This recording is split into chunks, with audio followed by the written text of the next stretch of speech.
নবী সাল্লাল্লাহু আলাইহি ওয়াসাল্লাম আমাদেরকে জানাতে বের হয়েছিলেন যে এক্স্যাক্টলি কোন রাতে লাইলাতুল কদর। নবীজি লাইলাতুল কদর পেয়েছিলেন, তার কপালে কাদামাটির দাগ ছিল, ওই রাতে বৃষ্টি হয়েছিল। লাইলাতুল কদরের রাতে বৃষ্টি হতে পারে, এর একটা আলামত। তিনি বলতে বের হয়েছেন সাহাবীদেরকে যে কবে লাইলাতুল কদর। পথিমধ্যে দেখলেন দুইজন মুসলিম আপোষে ঝগড়া করছে। কি করছে? যেটা আমরা সচরাচর করি আর কি। দুইজন মুসলিম আপোষে ঝগড়া করছে।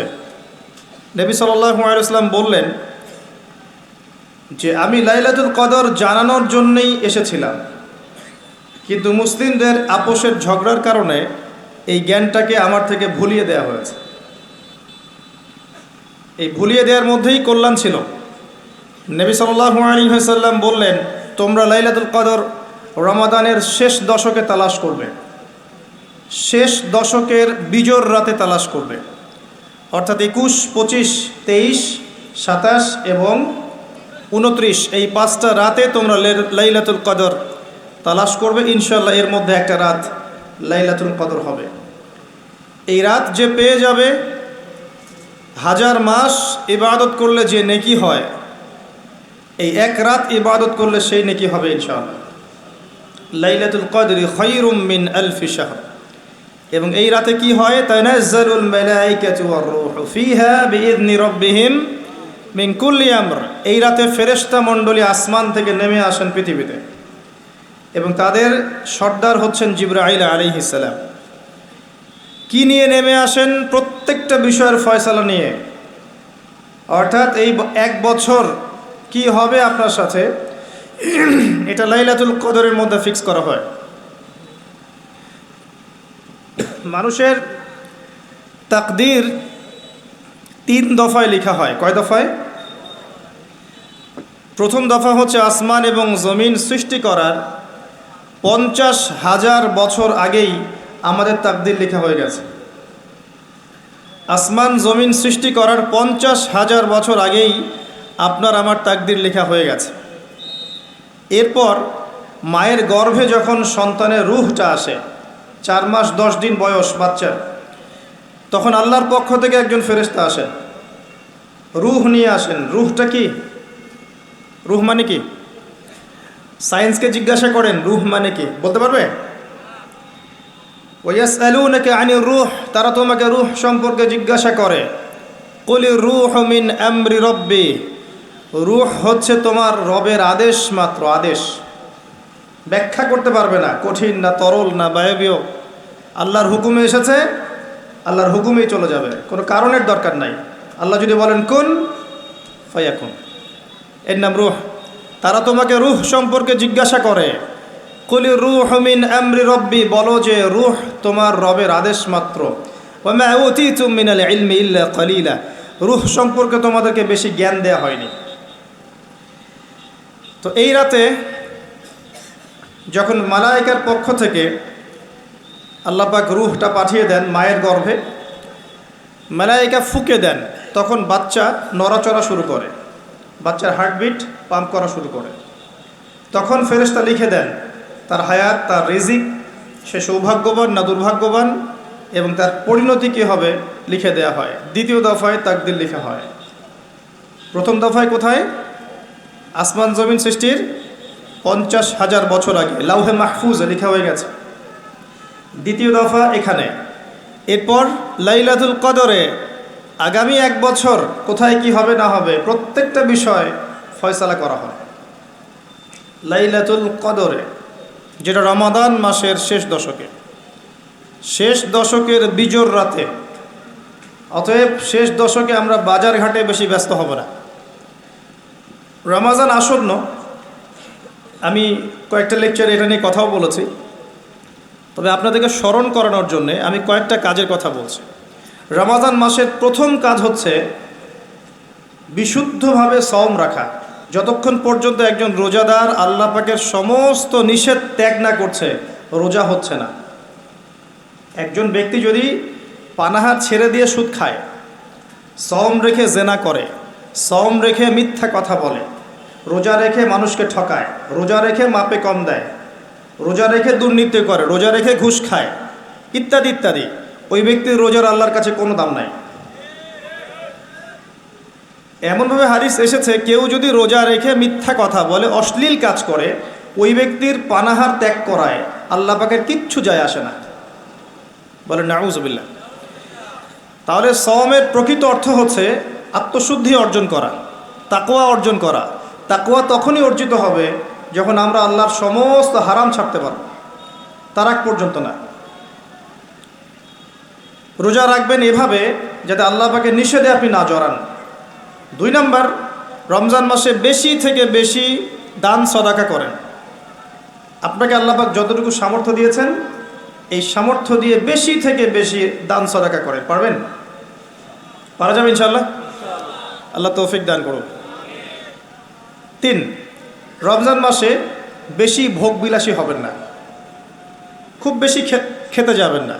ওই যে বলি আমি একটা কথা, সেহেরি এমনভাবে করবেন না যে মনে হয় আপনার জীবনের শেষ খাওয়া, এমনভাবে সেহেরি করবেন না। ইফতারে এত বেশি আয়োজন করবেন না যে আপনার রোজার আধ্যাত্মিকত্ব নষ্ট হয়ে যায়। কাজগুলো একটু কঠিন, কিন্তু প্রবৃত্তিকে নিয়ন্ত্রণ না করতে পারলে আত্মশুদ্ধি আসে না। যার সামনে অনেকগুলো খাবার দেয়া হয়েছে এবং সে ক্ষুধার্ত, যদি এখানে সে সবর করতে পারে, বুঝবেন তার প্রবৃত্তির উপর তার নিয়ন্ত্রণ আছে। কথা বুঝতে পারছেন? এই ব্যক্তির সামনে যদি একটা সুন্দরী নারীকে দেয়া হয়, নগ্নভাবে দেয়া হয়, বলা হয় জেনা করো, এই ব্যক্তির জন্য জেনা থেকে দূরে থাকা সহজ, কারণ সে তার প্রবৃত্তিকে নিয়ন্ত্রণ করতে পেরেছে। যখন দেখবেন খাবার টেবিলে অনেকগুলো গোগ্রাসে মানুষ খাচ্ছে দাড়ি টুপি নিয়ে, বুঝবেন এই ব্যক্তির উপর তার প্রবৃত্তি জয়লাভ করেছে, প্রবৃত্তির উপরে নিয়ন্ত্রণ নাই। আগে পেটকে নিয়ন্ত্রণ করতে হয়। মুসলিমদের ভুঁড়ি থাকে নাকি? মুসলিমদের ভুঁড়ি থাকা সুন্নত। কোন মুজাহিদ সাহাবীর ভুঁড়ি ছিল? আজকে দেখবেন মুসলিমদের মধ্যে প্রচুর ভুঁড়িওয়ালা মানুষ আছে। নবী সাল্লাল্লাহু আলাইহি ওয়াসাল্লাম শেষ জামানার হাদিসে বলেছেন, শেষ জামানায় এমন একটা সময় আসবে যে মুসলিমরা হবে আয়েশি, খুব আরামপ্রিয়, ফাকিল হবে, মেদ জন্মাবে, ঠেস দিয়ে দেয়ালে শুয়ে থাকবে আর বলবে আমি কোরআন মানি, হাদিস মানি না। রমজান মাসে খাওয়ারকে নিয়ন্ত্রণ করেন। 3 নাম্বার, রমাদান মাসটা হবে কোরআনময়। রমজানে কোরআনকে সময় দিবেন, কারণ কোরআনই হচ্ছে সেই কারণ যার কারণে রমজান মাসকে সম্মানিত করা হয়েছে। কি করবেন কোরআনকে নিয়ে?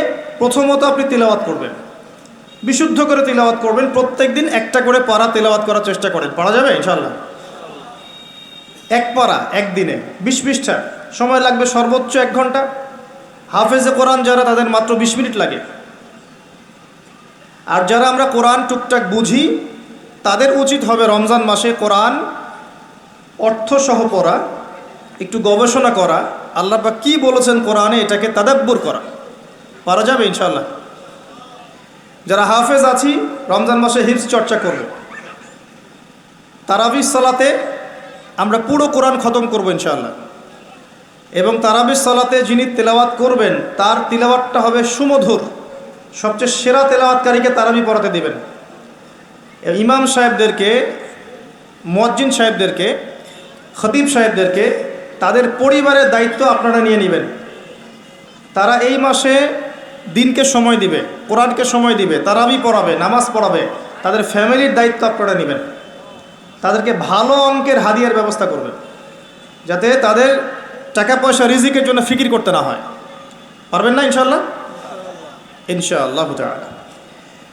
কোরআনকে সময় দিবেন, কোরআন তাদাব্বুর করবেন, গবেষণা করবেন, তিলাওয়াত করবেন। এটাই সেই মাস যেই মাসে কোরআন নাজিল হয়েছে।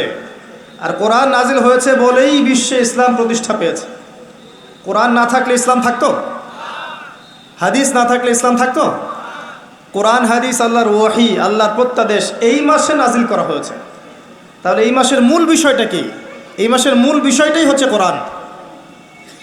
কোরআনময় রমাদান, রমজান হবে কোরআনময়। কোরআন তেলাওয়াত শুনবেন। যারা বিভিন্ন অফিসে আছেন, আদালতে আছেন, ব্যাংকিং সেক্টরে আছেন, ড্রাইভিং করছেন, হোটেলে বসে আছেন ইত্যাদি, যে যে প্রফেশনে আছেন শুরুতেই কোরআন তেলাওয়াত দিয়ে শুরু হবে। কোরআন তেলাওয়াত ছেড়ে দিবেন, কোরআন তেলাওয়াত বাঁচতে থাকবে, আপনি কাজ করবেন। কোরআনময় রমাদান, যেখানে যাবেন সেখানে কোরআন। গান শুনবেন না, কোরআন শুনবেন। বাসায় কোরআন তেলাওয়াত ছাড়বেন, সবাই মিলে দেখবেন কোরআনময় চর্চা হবে। পারা যাবে ইনশাআল্লাহ। এক মাস যারা কোরআন পড়তে জানেন না, এই এক মাস আপনার জন্য সর্বোত্তম সময় কোরআন শেখার। ইমাম সাহেবের কাছে যাবেন, মুয়াজ্জিন সাহেবের কাছে যাবেন, স্থানীয় আলেমের কাছে যাবেন, মাদ্রাসায় যাবেন, এক মাসের কোরআনের কোর্স করবেন। এই মাস শেষে যেন আমরা দেখতে পাই যে এই এলাকার সমস্ত মানুষ কোরআন পড়তে জানে। পারা যাবে ইনশাআল্লাহ। আল্লাহকে ওয়াদা করেন এই মাসে কোরআন তেলাওয়াত শিখবই ইনশাআল্লাহ। পারা যাবে ইনশাআল্লাহ। আল্লাহ পাক আপনাকে প্রত্যেক হরফে 10টা নেকি দিবে ইনশাআল্লাহ। আলিফ লাম মিম বলবেন 30 নেকি হবে ইনশাআল্লাহ। এই কোরআন আপনার পক্ষে সাক্ষী দিবে ইনশাআল্লাহ। এই কোরআন পরকালে আপনার পক্ষে সাক্ষী দিবে ইনশাআল্লাহ। আল কোরআন হুজ্জাতুন লাকা ওয়া আলাইকা, আপনার পক্ষে সাক্ষী দিবে অথবা বিপক্ষে সাক্ষী দিবে। কোরআনের মাধ্যমে আল্লাহ আপনার সম্মান বাড়াবে ইনশাআল্লাহ। আপনার হায়াতে বরকত হবে, রিজিকে বরকত হবে, আপনি কম অসুস্থ হবেন ইনশাআল্লাহ। অসুস্থ হলেও কোরআন তেলাওয়াতের মধ্য দিয়ে আপনি শেফা পাবেন ইনশাআল্লাহ। আল্লাহ পাক বলেছেন না, ওয়া নুনাজ্জিলু মিনাল কোরআন মা হুয়া শিফাউন ওয়া রাহমাতুল লিল মুমিনিন। আমি কোরআন নাজিল করেছি, এই কোরআনে মুমিনদের জন্য শেফা আছে, আরোগ্য আছে এবং দয়া আছে, রহমত। অন্য আয়াতে আল্লাহ বলেছেন হুদাল লিন্নাস, এটা পুরো মানব জাতির জন্য হেদায়াত। ওয়া বুশরা লিল মুসলিমিন, মুসলিমদের জন্য সুসংবাদ। তিবিয়ানান লিকুল্লি শাই, প্রত্যেকটা বিষয়ের ব্যাখ্যা। লা রাইবা ফিহ, কোনো সন্দেহ নাই। এগুলো আল্লাহ পাক বলেছেন না। আল্লাহর কিতাবকে মূল্যায়ন করতে না পারলে শুধু স্লোগান দিয়ে আল কোরআনের আলো ঘরে ঘরে জ্বলবে না। শুধু গলা ফাটায় স্লোগান দিলে হবে না যে আল কোরআনের আলো ঘরে ঘরে জ্বালো, হবে? প্রত্যেকটা ঘরে একটা করে কোরআনওয়ালা মানুষ তো লাগবে, লাগবে না? আমাদের প্রত্যেকের ঘরে কি একটা করে কোরআনওয়ালা মানুষ আছে? প্রত্যেক সদস্য কোরআন তেলাওয়াত করতে পারে? তাহলে কেমন করে কোরআনের আলো ঘরে ঘরে জ্বলবে আমাকে বুঝান। এই চেয়ারে এসে বসেন, বসে বুঝান, আমি ওইখানে বসে শুনি। আমাকে বুঝান কিভাবে কোরআনের আলো ঘরে ঘরে জ্বলবে। কোরআন তেলাওয়াত করতে উৎসাহিত করতে হবে, তেলাওয়াত শেখাতে হবে, এর কোর্স চালু করতে হবে, ঘরে ঘরে কোরআন ঢুকাতে হবে, অমুসলিমদের ঘরেও কোরআন ঢুকাতে হবে। অমুসলিমদের ঘরে কোরআন না ঢুকালে অমুসলিমরা আপনার ঘরে অন্য গ্রন্থ ঢুকাই দিবে। আস্তে আস্তে দেখতেছেন না কি অবস্থা হচ্ছে। দিন দিন মানুষ অন্য ধর্মাবলম্বী হয়ে যাচ্ছে। আপনাদের এলাকায় নাই? পার্বত্য এলাকায় নাই? উত্তরাঞ্চলে নাই? দেশের বিভিন্ন প্রান্তে গিয়ে দেখবেন দিন দিন মানুষ বিধর্মী হয়ে যাচ্ছে। মানব সেবার নামে, সোশ্যাল ওয়ার্কের নামে, মানবতার নামে, চাকরি দেওয়ার নামে, ঋণ দেওয়ার নামে, এসবের নামে মানুষকে ধর্মান্তরিত করা হচ্ছে। আর মুসলিমরা দিন দিন হয়ে যাচ্ছে খ্রিস্টান হচ্ছে, কেউ বুদ্ধিস্ট হচ্ছে, কেউ অন্য ধর্ম হচ্ছে, কেউ শিয়া হচ্ছে, কেউ কাদিয়ানি হচ্ছে। দিন দিন হচ্ছে এগুলো হতে হতে দেখবেন এমন একটা সময় আসবে যে আমরা ওই ইখতিলাফি বিষয় নিয়ে মারামারি কাটাকাটি করতে থাকবো, ওরা দেখবেন যে পুরো জায়গা দখল করে ফেলেছে। জানি না কবে আমাদের বোধোদয় হবে, কবে আমরা বুঝবো যে আমাদের মূল জিনিসটা হচ্ছে ইসলাম, কোরআন, সুন্নাহ, জামাআহ এবং ঐক্য। ইসলাম না থাকলে আমরাও টিকবো না। যখন ইসলাম থাকবে না তখন আমরাও টিকতে পারবো না। ইসলাম আছে বলেই আমরা টিকে আছি। আর আমরা যদি আল্লাহর পক্ষ থেকে যে দায়িত্ব আমাদেরকে দেওয়া হয়েছে দ্বীনের রক্ষণাবেক্ষণ, এটার দায়িত্ব আমরা পালন না করি, আল্লাহ পাক অন্য জাতিকে এই জায়গায় নিয়ে আসবেন, আমাদেরকে সরিয়ে দিবেন। এটা কি ঠাট্টা মশকরা মনে করছেন? আল্লাহ পাক কোরআনে বলেছেন ওয়া ইন তাতাওয়াল্লাউ, সূরা মুহাম্মদ পড়ে দেখেন, ওয়া ইন তাতাওয়াল্লাউ, তোমরা যদি মুখ ফিরিয়ে নাও, ইস্তাবদিল কওমান গায়রাকুম, আল্লাহ পাক অন্য কওমকে তোমাদের জায়গায় নিয়ে আসবেন। সুম্মা লা ইয়াকুনু আমসালাকুম, তারা তোমাদের মতো অপদার্থ হবে না। আল্লাহ পাক আমাদেরকে বোঝার তৌফিক দান করুন। আসলে ভাই লম্বা চওড়া আলোচনা করে লাভ নাই, মূল কথা কিন্তু খুব অল্প। মূল কথাটুকু যদি আপনারা বুঝতে পারেন, আমি বুঝাতে পারি, বলবো যে আজকের মাহফিল সফল। আমরা দোয়া করি আজকের মাহফিল যারা অ্যারেঞ্জ করেছে, শ্রম দিয়েছে, অর্থ দিয়েছে, মেধা দিয়েছে, প্রশাসনিক সহযোগিতা দিয়েছে, সার্বিকভাবে সহযোগিতা করেছে, আল্লাহ পাক সবার নেক হায়াত, হালাল রিজিকে আল্লাহ পাক বৃদ্ধি করুন, আমিন।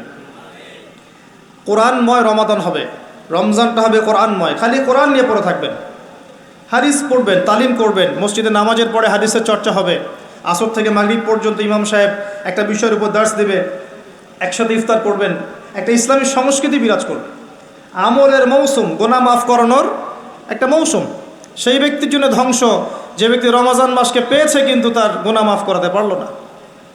সেই ব্যক্তির জন্য ধ্বংস, এই দোয়া করেছেন নবী সাল্লাল্লাহু আলাইহি ওয়াসাল্লাম, বদদোয়া করেছেন। সেই ব্যক্তির জন্য ধ্বংস যে রমজান মাসকে পেয়েছে কিন্তু রমজান মাসকে পেয়েও তার গুনাহগুলো মাফ করাতে পারলো না। এখন আমরা তো জানি না আমাদের গুনাহগুলো কত। যে গুনাহগুলো আমরা জানি সেগুলোকে মাথায় নিতে হবে, এই গুনাহ আমি করেছি জীবনে। সেই গুনাহগুলোকে আল্লাহর কাছে নাম ধরে ধরে বলে ক্ষমা চাইতে হবে। আল্লাহ, আমি অমুক দিন মাদক সেবন করেছিলাম, আল্লাহ আমাকে মাফ করে দাও। আল্লাহ, আমি অমুক দিন বন্ধুদের পাল্লায় পড়ে অন্যায় করেছি, আমাকে মাফ করে দাও। আল্লাহ, আমি অমুক দিন সুদ খেয়েছি, আমাকে মাফ করে দাও। যেগুলো মনে পড়ে সেগুলো আল্লাহকে বলতে হবে, বলে বলে মাফ নিতে হবে। আর যদি মানুষের সাথে জড়িত ব্যাপার হয়, আল্লাহ, আমি অমুকের রিলিফের মাল আত্মসাৎ করেছি, ফেরত দেইনি, আল্লাহ আমাকে মাফ করো, আমাকে সেই মাল ফেরত দেওয়ার তৌফিক দাও। আল্লাহ, আমি অমুকের জমি আত্মসাৎ করেছিলাম, আল্লাহ আমাকে ওই জমি ফেরত দেওয়ার তৌফিক দাও। আল্লাহ, আমি অমুককে গালি দিয়েছি, অমুককে গীবত করেছি, অমুককে জুলুম করেছি, আল্লাহ যার যার হক তাকে তাকে ফিরায় দেওয়ার তৌফিক আমাকে দাও। পবিত্র অবস্থায় আমাকে পরকালে উঠাও, এরকম করে দোয়া করতে হবে। মানুষের সাথে জড়িত হক আল্লাহর কাছে মাফ হবে না। কাবা ঘরের গেলাফ ধরে কানলেও মানুষের সাথে জড়িত হক ক্ষমা হয় না, এটা মানুষের কাছেই ক্ষমা নিতে হয়। কেউ যদি ইসরায়েলের সাথে বন্ধুত্ব করে, ইসরায়েলের নাম তো শুনেছেন, ওদের সাথে বন্ধুত্ব করে যদি কাবা ঘরের মধ্যে আতর খুশবু লাগায়, এই ব্যক্তিকে কি বলা যাবে? কি বুঝলেন? কেউ যদি ওর সাথে বন্ধুত্ব করে চলে, সামরিক অ্যালায়েন্স, মিলিটারি অ্যালায়েন্স, বন্ধু, আমার বান্ধবী, আমি বন্ধু বলি না, বলে বান্ধবী, ও আমার বান্ধবী, এদিকে আমি আতর খুশবু লাগাচ্ছি হারাম শরীফে, একে কি বলা যাবে? তো বিষয়গুলো এরকম, মানুষের সাথে জড়িত হক আল্লাহর কাছে মাফ নেওয়া যাবে না, মানুষের কাছেই মাফ নিতে হবে। কথা কি বুঝতে পারছেন? রমজান মাস গোনা মাফের মাস, গোনাগুলোকে ফাইন্ড আউট করে মাফ নিতে হবে। আল্লাহ পাক তৌফিক দান করুন। রমজানে বেশি বেশি দান সাদাকা করবেন সাধ্যমতো, এবং মানুষকে ইফতার করাবেন, বেশি বেশি ইফতার করাবেন। প্রত্যেকটা দিন মসজিদে ইফতার হবে। আমরা এলাকার মানুষ মসজিদে ইফতার দিব, যারা মিসকিন আছে, দরিদ্র আছে, সবাই মসজিদে আসবে, আমরাও বসবো, সবাই মিলে বসে একসাথে, ধনী গরিব সবাই মিলে একসাথে ইফতার। এরকম সাম্য অন্য ধর্ম দেখাতে পারবে? এটা দেখবেন বারাকা হবে। একই বড় প্লেটে খাবেন, দেখবেন বারাকা হবে ইনশাআল্লাহ। 5 ওয়াক্ত নামাজ রমাদান মাসে জামাতে পড়বেন, যুবকরা পারা যাবে ইনশাআল্লাহ। আল্লাহ পাক তৌফিক দান করুক তোমাদেরকে। 5 ওয়াক্ত নামাজ জামাতে, এবং এবার যে নামাজ ধরবা আর জীবনে কোনোদিন ছাড়বা না ইনশাআল্লাহ। মৃত্যু হয়ে গেলেও মৌতের আগেও 2 রাকাত নামাজ পড়ে মরবা, পারা যাবে? 5 ওয়াক্ত নামাজ ছাড়বা না ইনশাআল্লাহ, জামাতের সাথে। যদি জামাত না পাও, ছুটে যায়, নামাজ কি ছেড়ে দিবা? একা পড়বা। যদি একা পড়তে ভুলে গিয়েছো, ঘুমিয়ে গিয়েছো, বা মনে ছিল না, যখনই ঘুম ভাঙবে তখনই নামাজ, যখনই মনে পড়বে তখনই নামাজ। একদিন নামাজ পরের দিনের জন্য রেখে দিবা না, যে পরের দিন গিয়ে কাজা করবো, এটা করবা না। যখনই মনে পড়বে তখনই নামাজ। প্রয়োজনে বাসার স্ত্রী সন্তানদেরকে নিয়ে শেষ রাত্রে আবারও নামাজে দাঁড়াবেন, নফল নামাজ পড়বেন। তারাবি তো পড়েছেন মসজিদে, রাতের বেলা যখন উঠেছেন শেষ রাত্রে, স্ত্রীকে উঠান, সন্তানকে উঠান, উঠিয়ে আবার নামাজে দাঁড়ান, 2-4 রাকাত নামাজ পড়েন জামাতের সাথে, একসাথে পড়েন।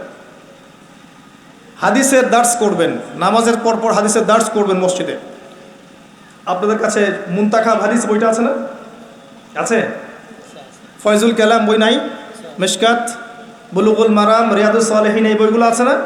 হাদিসের এই কিতাবগুলো থেকে মসজিদে নামাজের পর দার্স হবে, সবাই অ্যাটেন্ড করবে, দেখবেন একটা নুরানি পরিবেশ গড়ে উঠবে। রমজান মাস এইসব কাজের মাস।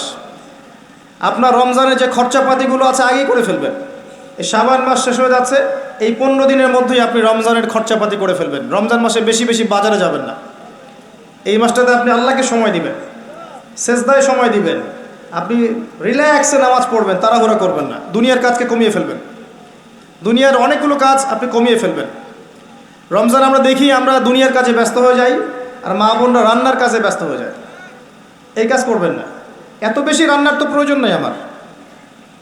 ভাত রান্না করবেন, একটা মূল তরকারি, সাথে সবজি বা সালাদ, এরকম কিছু। এত 10টা 20টা আইটেম করতে হবে কি জন্য? এত খেতে হবে কেন? আমরা কি দুনিয়াতে খেতেই আসছি? দুনিয়াতে আসছি কি জন্যে? আমরা কি খাওয়ার জন্য বাঁচবো না বাঁচার জন্য খাবো? কোনটা? কিছু কিছু মানুষ খাওয়ার জন্যই বাঁচে, আর কিছু মানুষ বাঁচার জন্য খায়। নবী সাল্লাল্লাহু আলাইহি ওয়াসাল্লাম কি খাওয়ার জন্য বাঁচতেন? তিনি বলছেন, যদি খেতেই হয় মুসলিমদেরকে, তাহলে তারা যেন 1 ভাগ খায়, পেটের 1 ভাগ খায়, আরেক ভাগ পানি দিয়ে পূর্ণ করে, আরেক ভাগ ফাঁকা রাখে। আমাকে দেখান তো কতজন মানুষ এই সুন্নাহ পালন করে। পারলে আমরা 7 পেট খাই, 7 পেট। তারপরে দেখবেন যে বিশাল ভুঁড়ি নিয়ে এইসব চেয়ারে বসে ওয়াজ করছে, সুন্নতের মাধ্যমে জীবন করতে হবে, জাতি রাজি আছো কিনা। নিজের দেহেই সুন্নত নাই, নিজের খাওয়ারেই সুন্নত নাই। প্রিয় ভাইয়েরা, এগুলো আমাদেরকে ভোগবাদী করে তুলবে, বস্তুবাদী করে তুলবে। রমজান মাসে দুনিয়ার কাজ কমিয়ে ফেলেন। আপনি যদি আপনার 20,000 টাকা দিয়ে সংসার চলে যায়, আপনার 40,000-এর দিকে যাওয়ার দরকার নাই। যদি আপনার 2-3টা আইটেম দিয়ে আপনি খাওয়ার ক্লোজ করতে পারেন, আপনার 8-10টা আইটেম করার দরকার নাই। আপনি ওই সময়টা কোরআন তাদাব্বুরে দেন, কোরআন শেখান, হাদিসের দার্সে দেন, বাচ্চা কাচ্চাদেরকে সময় দেন, পরিবারকে সময় দেন, দিনের জন্য একটু মেহনত করেন, আল্লাহর পথে মানুষকে দাওয়াত দেন, একটু সময় দেন। দুনিয়ার কাজ কমিয়ে ফেলেন, এটা আমার নসিহত থাকবে। আরও আছে, রমাদানে আমরা তারাবি খুব সুন্দর করে আদায় করবো ইনশাআল্লাহ। তারাবিকে গুরুত্ব দিবেন, এটা অত্যন্ত গুরুত্বপূর্ণ একটা ইবাদত। এখানে রাকাত সংখ্যা নিয়ে ঝগড়া করবেন না। রাকাত সংখ্যা নিয়ে ঝগড়া না করে নামাজের কোয়ালিটি বাড়ানোর চেষ্টা করবেন। নামাজটা হবে কোয়ালিটিফুল। 2 রাকাত নামাজ দেখলে মনে হবে চোখ জোড়ানো নামাজ, লম্বা কেরাত, লম্বা রুকু, লম্বা সেজদা, এবং সেজদায় বেশি থেকে বেশি দোয়া করবেন। রমাদানে সেজদায় বেশি বেশি দোয়া করবেন, কারণ আল্লাহ পাক বলেছেন, আল্লাহ রাসূল বলেছেন যে বান্দা আল্লাহর এত কাছে কখনোই যেতে পারে না যত কাছে সে সেজদারত অবস্থায় থাকে। সেজদারত অবস্থায় আপনি যা চাইবেন আল্লাহর কাছে সেটাই কবুল হয়ে যাবে ইনশাআল্লাহ। আল্লাহ পাক আমাদেরকে বেশি বেশি সেজদায় দোয়া করার তৌফিক দান করুন, আমিন। তারাবির নামাজে অনেক সেজদা পাবেন, প্রত্যেকটা সেজদায় 1-2টা করে দোয়া করবেন। আল্লাহ পাক কি খুব কঠোর। আপনি যদি কোনো দোয়াই না জানেন, আপনি ধরেন কোনো দোয়াই জানেন না, আপনি সেজদায় গিয়েছেন, বাংলাতেই বলেছেন আল্লাহ আমাকে মাফ করে দাও, আল্লাহ কি মাফ করবেন না? আল্লাহ কি বলবেন কেন আরবিতে বলো নাই? এত কঠিন করি কেন আমরা ইসলামকে আমরা এত কঠিন কেন করি? আল্লাহ পাক তো সহজ করে দিচ্ছেন। একজন ব্যক্তি আরবিতে কথা বলতে পারে না, আরবির দোয়া কালাম তার মুখস্থ নাই, অল্প কিছু আছে, বাকি সে পারে না।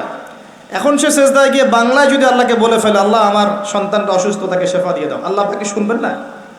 এই ভাষা কি আল্লাহ সৃষ্টি করেন নাই? আমরা ইসলামকে সহজ করে দেই। রমজানে তারাবির নামাজে বেশি বেশি দোয়া করবেন, এবং রোজা রাখা অবস্থায় আপনি বেশি বেশি দোয়া করবেন। 3 জন ব্যক্তির দোয়া ফেরত দেওয়া হয় না।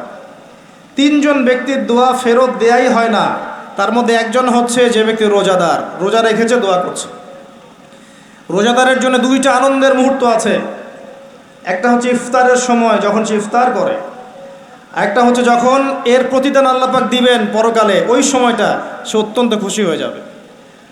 রোজাদার ব্যক্তির মুখের ঘ্রাণ, যে দুর্গন্ধটা বের হয়, এটা আল্লাহর কাছে মেশকম্বরের চেয়ে বেশি পছন্দনীয়। রোজা অবস্থায় বেশি বেশি দোয়া করবেন, নিজের জন্যে, পরিবারের জন্যে, সমাজের জন্যে, রাষ্ট্রের জন্যে, আমাদের মুসলিম উম্মার জন্যে, সবার জন্য দোয়া করবেন।